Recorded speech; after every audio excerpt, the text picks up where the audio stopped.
Hello, everyone. This is Father Larry Young at St. Mary of the Mills Catholic Church in Laurel, Maryland, and this is Catholic Schools Week, so I was asked to give a little talk to our kids on vocations. So, first of all, hello to all our kids at our school and Catholic school kids everywhere. How you doing?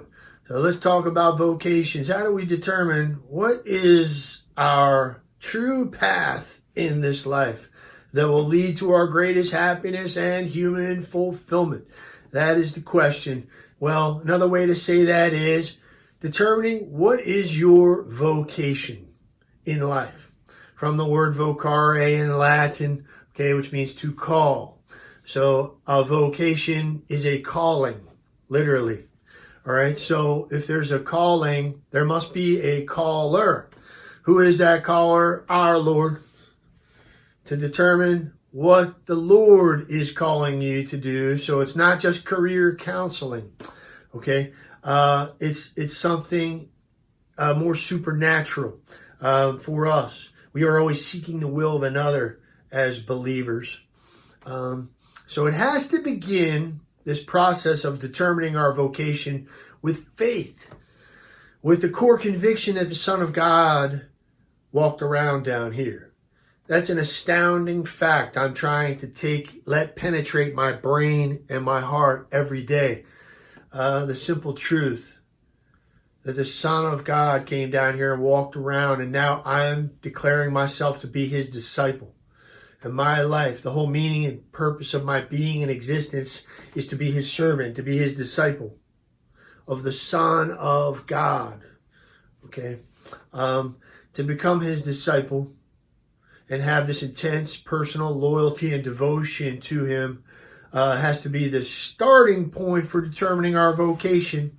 We have to love and be totally committed to our caller before we can discern what his calling is for our life. Now, once we've done that, we have to search the deepest desires of our heart.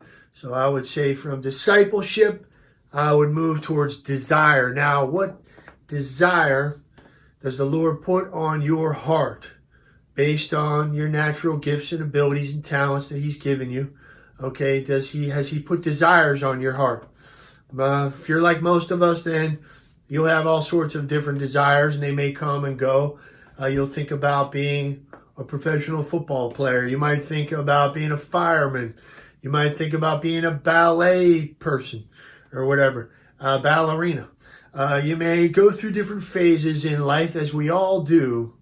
And then you get older, and I was in the remodeling trade working on houses as a carpenter for 4 or 5 years, and it really suited me. I loved it. I drive around in my truck with my tools, okay? And I also thought about being a lawyer at one point. I thought about being a state cop at one point.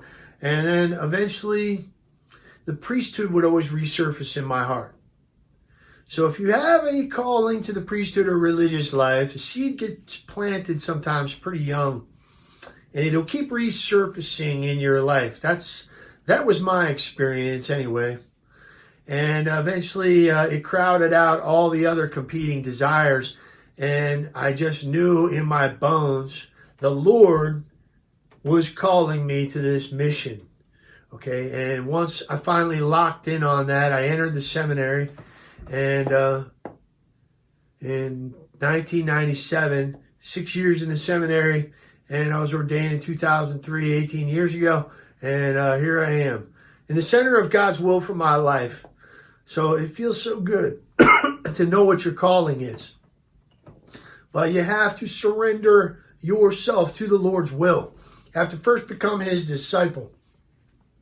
And seek nothing else but the will of the Lord. Just abandon yourself to him in total trust, knowing that whatever he calls you to is the path that will lead you to ultimate happiness. So trust the Lord and listen for his call. God bless you.